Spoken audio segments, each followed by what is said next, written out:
In this video, I'll be discussing some of the differences that you're likely to see between your best clients and your worst clients. This will be a continuation of my previous discussions, where I've reflected on my experiences over the last 10 years of running a one-person software consulting business. The differences that I'll be highlighting serve as a further justification as to why I no longer consider consulting to be a viable business model for my business personally. The first difference is that good clients are always unavailable to talk to you. Your best clients will be business owners that wake up one day and say, "Wow, we are so busy, let's contract out this project." By virtue of being busy all the time, they will also have no time to talk to you, or conduct an initial meeting with you, or sign contracts, or perform any other kind of communication that's needed to get the engagement going. It's not uncommon for you to respond to their initial outreach with a contract or detailed response, reciprocating your interest in working with them, and then hear nothing back for weeks, only to receive a hurried and panicked response a month later, asking if you're still interested in working on the project,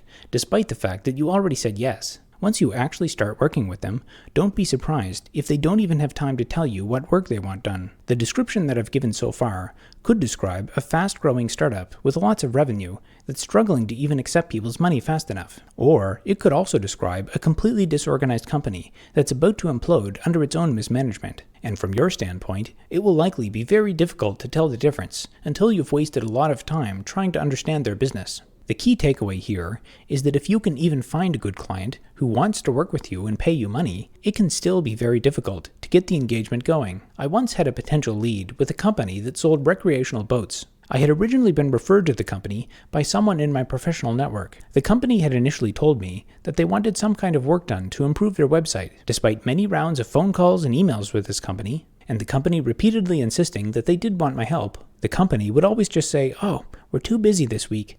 Let's have an initial meeting next week." After repeating this process a large number of times, I eventually just stopped contacting them so that I could avoid wasting so much time simply discussing the possibility of having a meeting. The second major difference is that the best clients tend to have their own client or customer. If your client has their own client or customer, that's a good thing, in the sense that they probably have revenue and are more likely to pay you and give you future business. But this is also a huge problem, because now it means you have twice as many bosses. You now have to contend with situations where your client tells you to do one thing, but your client's client tells you to do something else. And now you're stuck between the both of them, playing Chinese telephone and trying to resolve diplomatic disputes. Let me give a more specific example. Let's say that your client asks you to build a simple 2-page web application for their client. Your client's client may ask you to include 10 unique pages in this web app and not back down when you say that it's only supposed to be 2. They might reference some vague past discussion that you were not a part of as their justification. This situation is usually caused by poor communication rather than malice.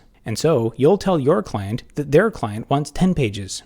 And they'll reiterate that it's only supposed to be 2 pages because that's all they can afford. In this situation, you've adopted the fun task of becoming a diplomat that has to negotiate some kind of middle ground in order for the project to come to a conclusion. And by the way, these people won't set up a meeting on their own. You need to do it. You'll have to set up a meeting and force these people to communicate with each other. If you're lucky, you'll be protected from your client's client, but you may still be included in meetings that involve both of them. You now have to be careful that everything you do preserves a relationship not only between you and your client, but also your client and their client. The other dimension to this is that with so many people involved, planning multi-stakeholder meetings is even more difficult. We've already established that good clients are too busy to talk to you and are always unavailable, but now you have to figure out how to fit meetings into 3 different schedules, not 2. This dramatically slows down the iteration time on clarifying project requirements. If you need a sign-off from the client before proceeding to the next phase of work, but the client takes 1 month to approve the work, you'll now have a month-long period where you can't do anything on this project. The takeaway here is that the best clients who actually have money and a real project are also the ones who will consume an enormous amount of your time on communication overhead. In the short term, it's nice to have less bosses, but if you're building something for a client that does not have any customer, the project is unlikely to work out financially for your client, but probably for you as well. And as a bonus feature, you're likely to get some of the blame for this less than satisfactory outcome. When a small business owner starts working on a product without a clear idea in mind of who their customer is, it's easy for them to enter what I call Steve Jobs mode. In Steve Jobs mode, the founder believes that they have achieved a state of heightened awareness and are able to channel the energy of the late Steve Jobs to produce world-changing products. In reality, they're just asking to build lots of features that they think would be cool and will soon run out of money. Steve Jobs is often perceived as an arrogant visionary genius, and anyone successfully role-playing as him can never be perceived as wrong. Therefore, if the project that you're building for Steve Jobs doesn't make money, it must have been your fault. Years ago, I consulted for a founder who was building a product that made use of a small website. The idea itself was questionable, and the site was horribly hard to use and navigate. The site looked like it had originally been designed in a drag-and-drop website builder. On one page, it had 3 levels of nested scroll bars, and the actual page content only took up about 20% of the browser area. I pointed out this usability issue and suggested that I could fix the nested scroll bars. This way, the content could expand to take up more of the browser area. The founder excitedly agreed with my idea, so I went ahead with the changes, which were quite difficult due to the rat's nest of style sheet rules. A few weeks later, the founder brought up the fact that the page looked different. The founder then went on to effectively request